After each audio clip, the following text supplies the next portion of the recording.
Okay, let's learn balancing chemical equations.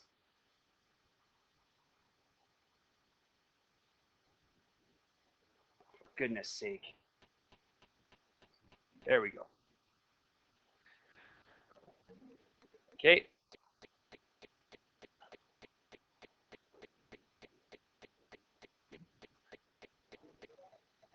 Okay, so the first thing that we need to cover before we actually even get into balancing is just like what is a chemical equation to begin with. So a chemical equation is a way to show in a kind of like, I guess, slightly abstract form what's happening in a chemical reaction. So chemical equation, there's a number of ways to write it. So the first one we'll talk about is just a word equation. So one way to write a chemical equation is the word equation. So here's an example. Hydrogen gas reacts with, or just a plus sign, oxygen gas to create water. Okay? Hydrogen plus oxygen forms water. The second thing that we could do is we could write I guess a formula or formulaic equation. Okay, so formulaic equation is simply taking the chemical symbols for these things and writing them out in a chemical equation. So H2 plus O2 gives us H2O. Now, one thing I want you to note here is this is unbalanced. And we'll talk about what balancing means in just a second. I mean, that's the point of this video, but this is unbalanced. Another thing you might note is that quite often the state symbols are included. So if things are gases, you'll see like little G's beside them in brackets. And if they're liquids, you'll see little L's. If they're solid, you'll see little S's. And if they're ionic compounds dissolved in water, they're AQ. Okay, these are the common forms you find things going into chemical equations with.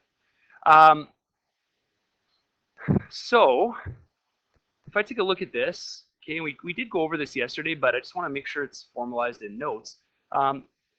Hydrogen always comes from nature as an H2 molecule. You remember that from your Hofbrinkel the clown thing of diatomic molecules or diatomic elements, okay? Plus O's, which look like that, okay? And then we have an arrow going over here, and then we're going to end up with two H's attached to one O, kind of like that, okay? So before we move on any further, let's just define what we mean by the left and the right and what this arrow is all about. So this side of the equation, these are referred to as the reactants. It's what we're reacting together. And what we make after the reaction is the product. And sometimes there's more than one product. So reactants on the left, products on the right, and then the arrow is essentially just indicating that a reaction is happening. So before the reaction and after the reaction.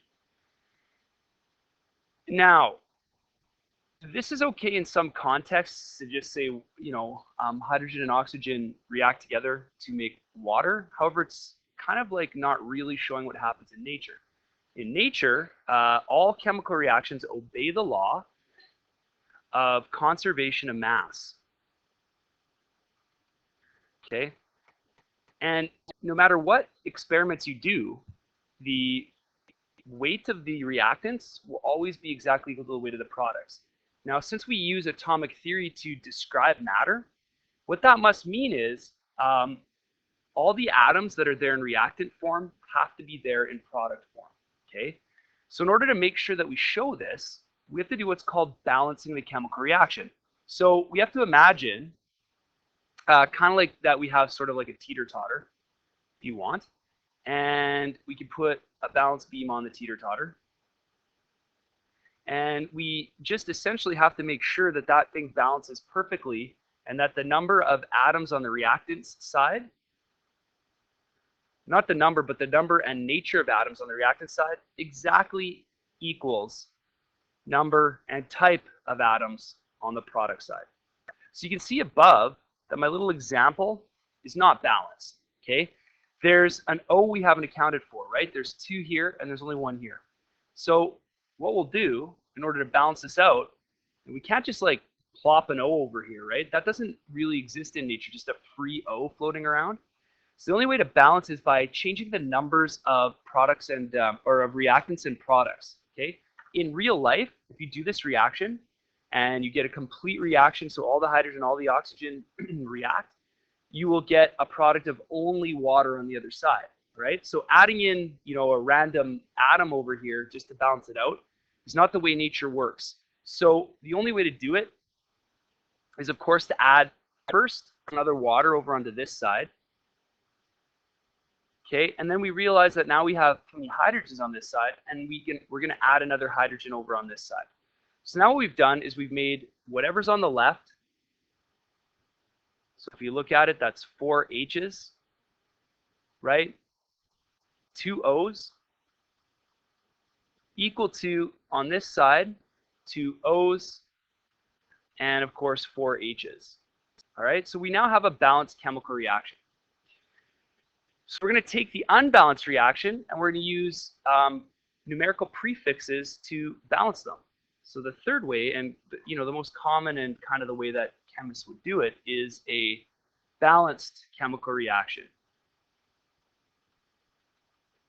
Okay, so once we've figured out how to balance it, we just need to write our formula in such a way that we understand, or that we show that it's balanced. So we're going to say we need 2 H2s, right? If you look up there, we needed 2 of them, 4 H's in total, but in the form of 2 times H2, right? There's 2 of these guys. Plus 1 O2, nothing needed there, right? If we're writing O2, we know there's at least 1 of them. And then over on this side, we have 2 H2Os. If we write in our state symbols, we've pretty much nailed a complete, properly written chemical reaction for the formation of water by burning hydrogen and oxygen together. Okay, so that's the goal. We're going to learn a technique for balancing chemical equations. Okay, so let's do a few examples, and I'll show you a technique that's going to help you balance. Okay, so we're going to take elemental sulfur, which comes as S8. I know it's super weird, and you'd really probably only know that if you were told. And you're going to burn that with some oxygen, and that's going to give you some SO2, which is a gas. So clearly this isn't balanced right now. It's not that hard to balance, but I want to show you a little technique that's going to help you a lot, especially when you get to more difficult ones. So we're going to make like a little chart here, and this little chart's job is going to be to keep track of what we have before and what we have after the reaction. Okay, so we're going to say on the reactant side, and we're going to say on the product side. Okay, and we have 2 chemicals here. We have some S, and we have some O. Okay, so on the reactant side, we have to have everything equal to what's on the product side. So let's start putting things in. Well, we have 8 here to start. We have 1 here to start. We have 2 here to start. And we have 2 there to start. So clearly the sulfur is not balanced. So the first thing I'm going to do, there's a little bit of trial and error here, but I think if you're kind of wise, you can see what you're going to have to do. And that's to pop an 8 right here. Okay. So on the product side, we add an 8. So what does that do? Well, it bumps this up to 8, but it also bumps this up to 16. Okay. So if we come back over here, if we now place an 8 right here, we've managed to balance the equation. Okay, so this is just a little balancing table. You don't always need it. You probably could have done this one without it, but it's useful, especially when you get to more difficult equations. I'm going to show you a more difficult one here in a second. Okay, so there you go. There's the balanced equation. We just put numerical prefixes in front of these to indicate the number of each molecule. So they're large numerical prefixes. No brackets or anything needed. People tend to want to like throw brackets around this.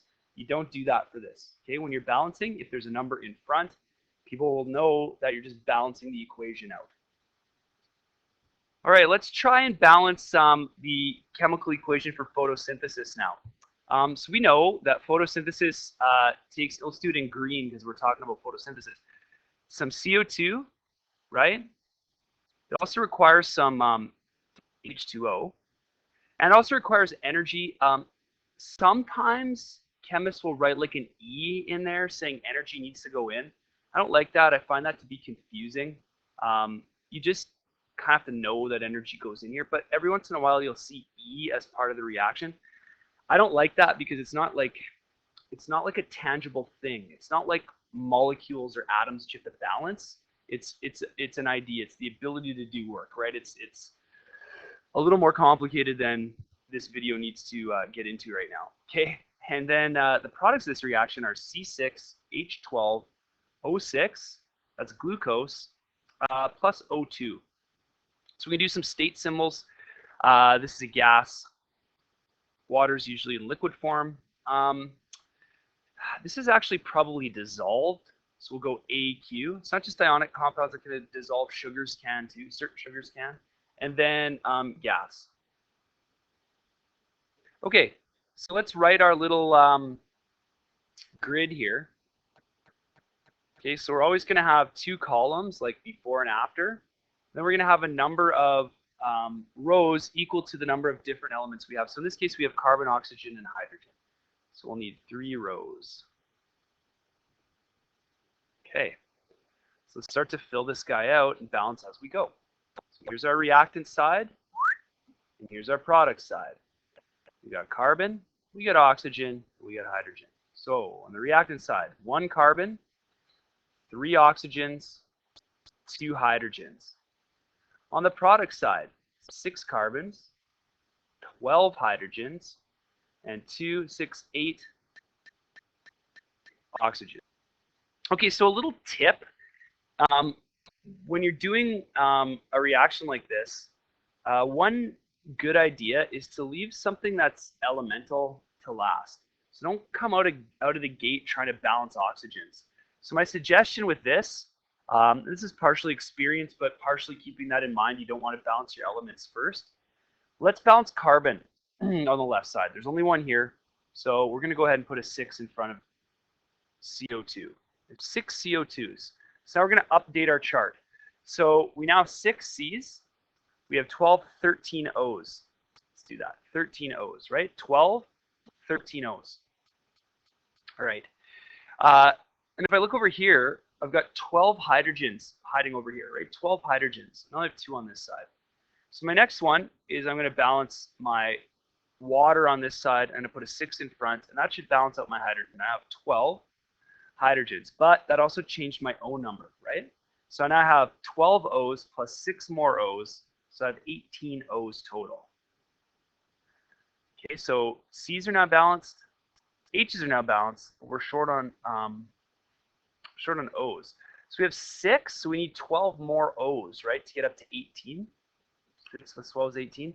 So if I put a 6 in front of oxygen over here, that gives us 12 plus 6, 18, and we've balanced 6 and 6, 18 and 18, 12 and 12. So the properly balanced equation for photosynthesis is 6 carbon dioxides for every 6 waters creates 1 glucose and 6 oxygens as a byproduct. All right, so let's try a little bit of a more tricky one here.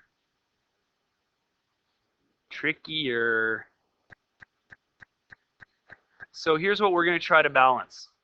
I know we haven't taken acids yet, but we will. But this is sulfuric acid. So that's aqueous. And we're going to react with some boron hydroxide, which is a base. All about the base. Yeah, that's right. So we're going to get a salt, boron sulfate, and some water. Okay, so this one's fairly tough in that it's dealing with polyatomic ions, okay? But there's a little bit of a trick here. So something I want you to notice is in the sulfuric acid, we've got a sulfate ion. And over here in boron sulfate, we also have a sulfate ion. Okay, so that's one important thing to notice. We also have the polyatomic ion hydroxide hanging out over here. Hydroxide ion. But we don't see the hydroxide ion over on this side. However, if you take a look at water, you could consider water to be just like this. Where you have a hydrogen ion combined with a hydroxide anion. In some cases, it's actually beneficial to think of water like HOH, because in that scenario, you have a hydroxide ion over here, and that's going to actually help you solve this equation. Okay, so when you're filling out your balancing and you notice something like this happening, that there's some sulfates or whatever, some polyatomic ions that don't break apart during the reaction, we'll just keep them together and balance them as a team. All right, so if we think about it, we have one species in hydrogen, sulfate, that makes 2, boron 3, and then hydroxide, which is 4. So we could fill out our little chart, and we just have to have 4 rows in it. So 1, 2, 3, 4, and before and after the reaction. So we've got our reactant side here and our product side here. We've got hydrogens, we've got sulfates, we've got borons, we've got hydroxides. This should be a lot easier to solve if you write it like this. So we've got 2 hydrogens on this side, we've got 1 sulfate, we've got 1 boron, and we've got 3 hydroxides. We look over on this side, I got 2 borons there, 3 sulfates, and remember, we're looking at water as being HOH, so we have 1 hydrogen and we have 1 OH. Okay. Okay, let's start balancing. I think I'm going to try to balance my SO4s first. So I see I have 3 here. I got to put a 3 in front of sulfuric acid here, and that's going to bump me up to 3 sulfates, but 6 hydrogens. Okay. Let's have a look at boron. Well, we have 1 on the left, with 2 on the right. So I'm going to pop a 2 in front here, see what that does. So that bumps this up to 2, but also puts my OHs at 6 now. Okay. However, if I look over here and I think of water as HOH, if I put a 6 in front of it, it's going to give me 6 hydrogens and 6 OHs, and I'm balanced. So I'll just write a 6 right here. There you go. You've now balanced this kind of pretty tricky equation. 3, 2, that just stays as is, and a 6. By the way, just filling in state symbols to keep up what we were doing. That's aqueous. This would be aqueous as well, and this would end up being a liquid. Okay, and that's all I really have for you on balancing.